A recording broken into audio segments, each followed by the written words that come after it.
Hi everyone, and thank you ever so much for joining us for our Building Safety Act sessions Q&A, created by the APS. Today we've got Andrew Leslie from APS, and we've got Mark Snelling from Safety Mark, future president of APS. So we've had a lot of questions from you, whether from email, whether from phone calls, or even just during the sessions themselves. I'm going to go through the questions, and Mark and Andrew are going to answer them the best they can. If you have any other queries, concerns, questions about the Building Safety Act that you'd like APS to try and answer, please feel free to get them through us. Information will be below, and hope you enjoy. So, hi Mark, hi Andrew. Good morning. We're going to just go through some questions today sent in from APS members and attendees to the Building Safety Act sessions. So, question one, this is for everyone. What is the state of play for Northern Ireland when it comes to the Building Safety Act? What do you think will happen with Northern Ireland regarding the Building Safety Act, and how does it work? Yes, interesting one. Nothing is going to happen really until the matter of the devolved administration is sorted out. Northern Ireland lagged behind CDM 2015 by a year. It's quite probable that the implications of the BSA will not come into force until 24-25 anyway, probably in line with what's happening in Wales. But as I said at the start, until the administration is in place, there's not a lot that can be done as far as Northern Ireland is concerned. Thank you ever so much. Okay, the next question. The Building Safety Act recording requirements look very onerous and bureaucratic. Pardon me, complicated. Will this fall to the PD/BR or to the PD CDMs? Fundamentally, the client has to make sure that there are suitable arrangements for complying with Building Safety Act during construction. So it's the client that needs to make sure the arrangements are suitable. And during the design phase, the principal designer building regulations, well, one has to suppose I separate it from higher risk buildings and then all the rest of work to which the building regulations apply. But certainly on high risk buildings, there'll need to be a golden thread, and one of the key responsibilities of the principal designer building regulations will be in relationship to the golden thread, which is keeping that information together. On all other projects, we've yet to see quite whether that recording requirement's going to be the principal designer. I was with a client yesterday, really, and it's really going to be down for the client to work out how this information will be recorded. And I suppose for each design practice, it's important that they keep their own records, because, of course, the ability to prosecute is extended out for an infinite period of time. You can take action for non-compliance with the building regulations. Now there's no backstop to it. The building control can ask for something to be taken down and rebuilt, anything up to 10 years. So the need for everybody to keep records is going to be really, really important, and very important for the client as well. So the client needs to work out how that will be done and how it'll pan out, and whether is the principal designer building regulations or not. I suppose it would be up to the client, and actually up to whether that requirement goes into the legislation, which is imminent. I don't think it'll be there, but somebody will have to do it to protect everybody's interest. And if you are a principal designer building regulations, you'll need to keep your own records. Yes, I think it's worthwhile saying that a competent practice or practitioner would be making adequate recordings in any case. And my own view is that the recording requirements aren't onerous or bureaucratic. They're essentially part of what should be being done in any case in relation to recording what you are designing and what in this case, in the case of PDBR, what you are lodging with building control. Brilliant. Thanks, gents. The next question is, do the APS currently intend to provide training on how to fulfill the new building regs and PD duties, or will APS training be restricted to general awareness? As we've said in the webinars, we are currently working on competency frameworks, and coming out of that will be identifying training requirements. And so it is highly probable that APS will develop training in relation to building regs PD duties. Whether or not that's outsourced is yet to be determined. It quite probably will be. APS will also be providing general awareness of the BSA, new duties, etc. And some of that will be linked to the training that is already provided by accredited training providers in relation to the CDM duties. So there will be different training for different audiences, if you like. Some training will be directed towards CDM practitioners, some towards building regs practitioners, and some for hybrids, because there will be some organizations that have the capability and competence to deliver both roles. Brilliant. Thank you ever so much. Do APS have any idea of how we demonstrate some of the behavioural competencies? For example, how do we prove that we are refusing to carry out work? Unless we've had to do so and had an email saying as such, how are we going to demonstrate that we do this? It's going to be very much the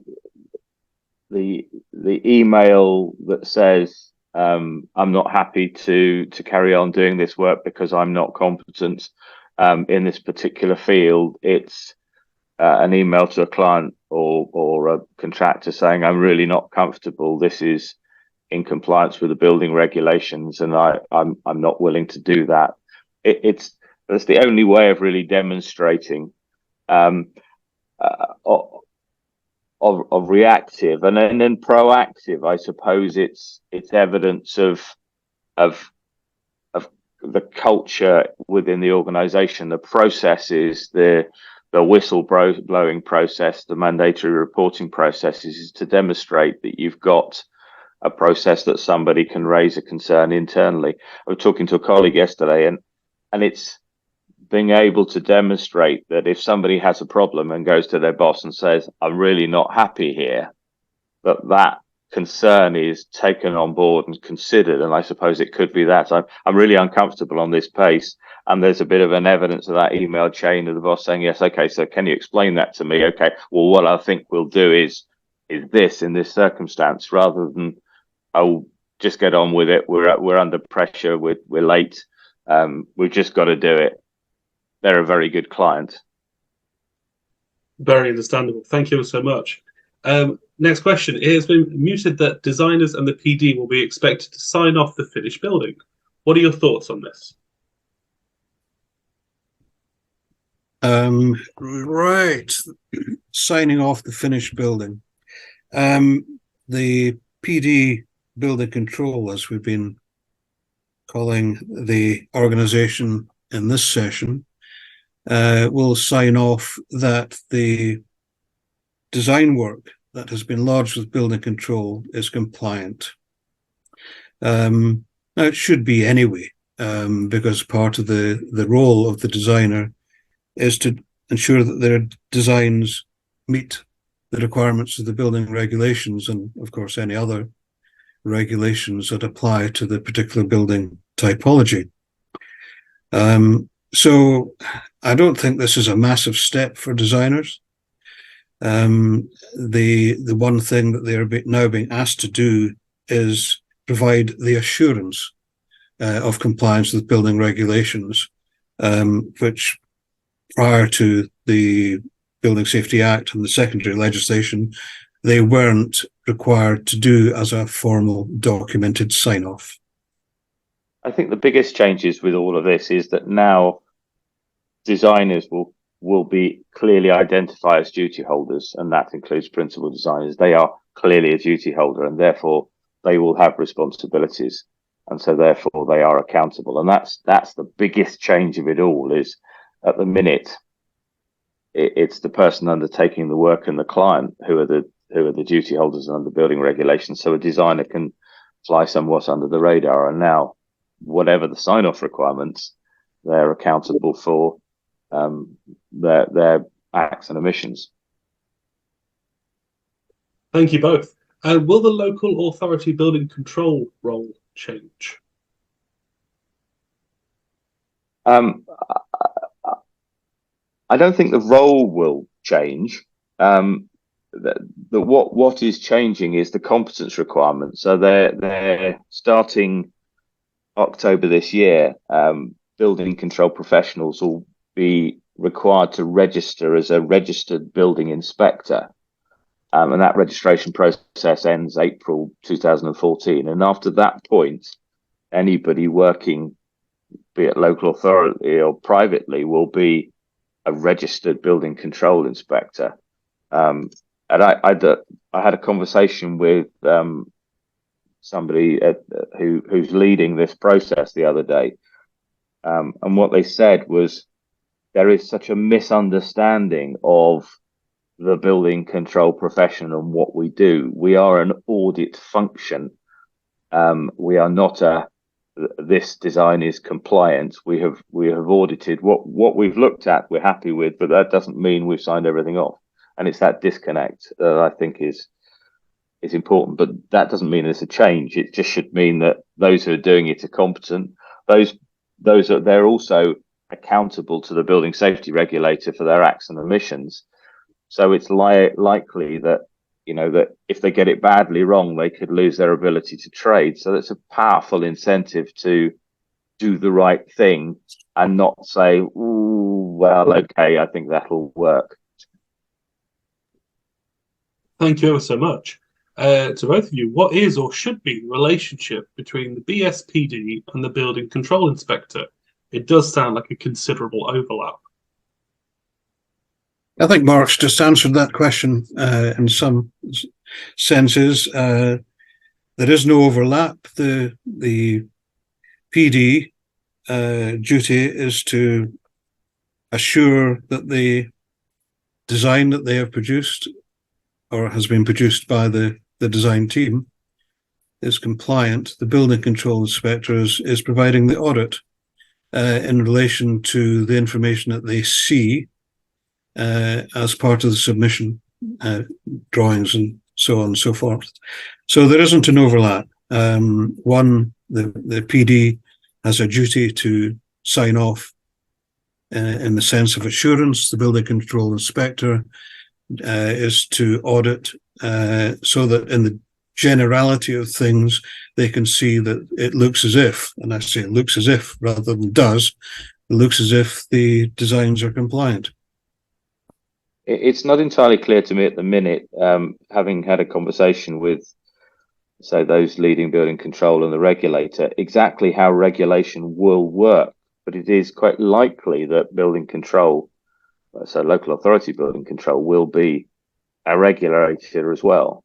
And so much of their role will be from that perspective. And there is also, it was mooted the other day that there may be proactive checking of competence of duty holders, whether that's across, it certainly is going to be on high risk buildings, but actually it might be wider. They're still working it out, is the truth. They're still trying to work out how they're going to regulate, but they're very, very different roles. And if a building regulator fails, then sadly the other duty holders fail as well. It's not, well, they failed, I'm in the clear. I asked them, they said it was all right. It's no, both of you you've both failed. Thank you so much. Where does government and industry expect the people to come from to fulfill the new PD building control function? The person who asked this question said that they were they don't know many people that would be interested in the role. Well, perhaps the question has been asked by somebody who is working as a CDM advisor, principal designer, or the like.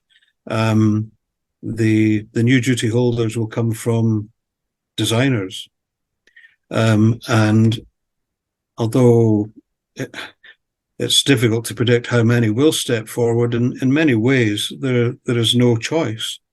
That the PD will be one of the design teams on the project, probably the architect or technologist or engineer who's leading the project and is submitting the information to building control. So the new duty holders will come from the designer fraternity. We said quite a lot about that in webinar 4. If listeners would like to review that, Mark was very clear about who could be the new principal designer Building Safety Act. There are many designers at this moment signing contracts with responsibility for building regulation compliance, and arguably it's the same people, because somebody always takes responsibility, and it would be, I think, incongruous for the principal designer to be different from the person who has the civil liability for compliance, or contractor liability. So I think it happens now, it'll continue to happen, and clients will probably wake up to the fact that it's one and the same person, and those designers who don't want to take on that would be asked to, exactly why will you take the civil liability but not the criminal liability? What do you have that little faith in what you're doing that you want to take one and not the other? Thank you ever so much, Mark and Andrew, for part 1 of our BSA sessions Q&A that we're hosting. Please stick around for part 2, and it will be coming shortly. Thank you ever so much.